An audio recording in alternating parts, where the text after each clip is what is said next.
สบายดีท็อปกินลาวการท่องเที่ยวถือว่าเป็นอีกปัจจัยหนึ่งในการพัฒนาเศรษฐกิจสังคมของประเทศเฮาที่พร้อมได้รับการขยายตัวอย่างกว้างขวางประเทศลาวเป็นประเทศที่อุดมสมบูรณ์ไปด้วยทรัพยากรธรรมชาติและน้ำลำเซภูผาป่าไม้ที่ครองประเพณีวัฒนธรรมที่เป็นเอกลักษณ์เฉพาะพร้อมทั้งมีแหล่งท่องเที่ยวทางธรรมชาติประวัติศาสตร์และวัฒนธรรมที่สวยงามหลายแห่งจนถูกกล่าวขานว่าอัญมณีแห่งแม่น้ำของมื้อนี้เราจะมารู้จักกับ10อันดับสถานที่ท่องเที่ยวยอดฮิตในลาวเพื่อเป็นกำลังใจในการเฮ็ดคลิปต่อไปอย่าลืมกดติดตามและกดกระดิ่งนำเด้ออันดับ10วัดภูจำปาสัก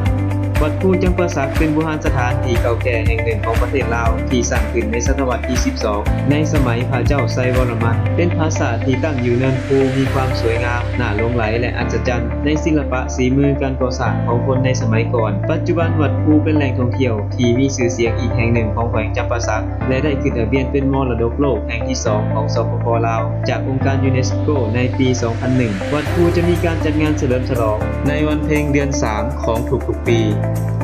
อันดับ 9 พระธาตุหลวงเวียงจันทร์พระธาตุหลวงเวียงจันทร์เป็นสถานที่โบราณศักดิ์สิทธิ์และถือว่าเป็นสัญลักษณ์ของประเทศลาวที่สร้างขึ้นในสมัยพระเจ้าไสยเศรษฐาธิราชและได้รับการบูรณะผ่านหลายยุคหลายสมัยจนมีรูปร่างปัจจุบันพระธาตุหลวงเป็นศูนย์รวมจิตใจของชาวลาวทั้งชาติในแต่ละปีมีนักท่องเที่ยวทั้งภายในและต่างประเทศเข้ามาเยี่ยมเยือนอย่างหลวงหลายอันดับ 8 เมืองเวียงไซแขวงหัวพันเป็นเมืองที่มั่นของการปฏิวัติต่อสู้กฎประวัติศาสตร์ของบรรดาท่านผู้นำและประชาชนบรรดาเผ่ามีแหล่งท่องเที่ยวถ้ำประวัติศาสตร์บรรดาท่านผู้นำที่ให้เฮาได้ศึกษาค้นคว้าถึงห้องห้อยการต่อสู้ผู้ชาติในสมัยก่อนและห้องห้อยของการดำรงชีวิตอยู่ในถ้ำของบรรดาท่านผู้นำทางต่างๆเวียงไซถือว่าเป็นแหล่งกำเนิดสปป.ลาวอีกด้วยอันดับ 7 ธงไหหินแขวงเชียงขวางเป็นแหล่งท่องเที่ยวทางประวัติศาสตร์และวัฒนธรรมที่สำคัญของลาวซึ่งประกอบด้วยไหหินหน่วยน้อยใหญ่หลายร้อยหน่วยยังย้ายกันอยู่ตามเนินภูอย่างสวยสดงดงามสันนิษฐานว่าจะถูกสร้างขึ้นในสมัยขุนเจียงซึ่งใช้เป็นบ่อนฝังศพของคนในสมัยก่อนไหหินมีนักท่องเที่ยวทั้งชาวลาวและชาวต่างชาติเข้ามาเที่ยวชมอย่างหลากหลายและล่าสุดธงไหหินได้ถูกรับรองเป็นมรดกโลกอย่างเป็นทางการในวันที่ 6 เดือนกรกฎาคม ปี 2019 นี้อันดับ 6 เมืองปากแบงแขวงอุดมไซเป็นเมืองท่องเที่ยวแห่งใหม่ที่กำลังเป็นที่รู้จักและได้รับความนิยมจากนักท่องเที่ยวปากแบงเป็นเมืองน้อยๆตั้งอยู่เชิงภูเรียบตามแม่น้ำของและแม่น้ำแบงเป็นเมืองท่าเรือที่มีมนต์เสน่ห์ดึงดูดนักท่องเที่ยวให้มาเที่ยวชมเพราะมีทิวทัศน์ที่สวยงามน่าหลงใหลปากแบงยังมีโรงแรมและรีสอร์ทระดับ5 ดาวไว้คอยบริการให้แก่นักท่องเที่ยวนำอีกอันดับ 5 เมืองปากซองแขวงจำปาสักปากซองเป็นเมืองที่มีชื่อเสียงทางด้านการท่องเที่ยวอีกแห่งหนึ่งของลาวที่มีจุดพิเศษแตกต่างจากที่อื่นเพราะตั้งอยู่ในภูเพียงบริเวณที่มีอากาศหนาวเย็นตลอดปีเหมาะแก่การผลิตกสิกรรมของประชาชนเป็นต้นแม่นการปลูกกาแฟจนถือขนานนามว่าปากซองคือแผ่นดินคำปากซองมีหลายแหล่งท่องเที่ยวที่น่าสนใจโดยเฉพาะบรรดาน้ำตกตาดต่างๆเช่นน้ำตกตาดปานตาดเนียงตาดอีตู้และอื่นๆซึ่งในแต่ละสถานที่ก็มีโรงแรมรีสอร์ทไว้คอยบริการนักท่องเที่ยวอีกด้วย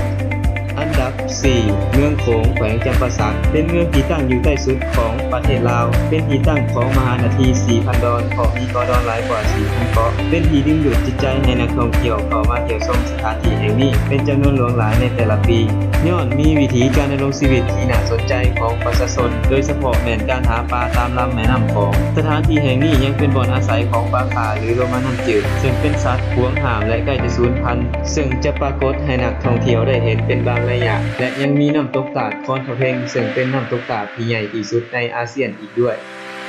อันดับ 3 เมืองน้อยแขวงหลวงพระบางเป็นเมืองที่กำลังได้รับความนิยมจากนักท่องเที่ยวเพราะเป็นเมืองที่มีทัศนียภาพที่สวยสดงดงามของบรรดาหน่วยภูเรียบตามแคมฝั่งแม่น้ำภูเหมาะแก่การล่องเรือชมธรรมชาติและวิถีชีวิตของประชาชนในสองฝากฝั่งในแต่ละปีมีนักท่องเที่ยวเข้าไปเยี่ยมชมเมืองแห่งนี้เป็นจำนวนหลวงหลายซึ่งมีหลายกิจกรรมให้นักท่องเที่ยวได้เห็นเช่นการล่องเรือและการย่างป่าเป็นต้นอันดับ 2 เมืองหลวงพระบางแขวงหลวงพระบาง เป็นเมืองมรดกโลกแห่งทวีปของสปป.ลาวซึ่งได้ถูกรับรองจากองค์การยูเนสโกในปี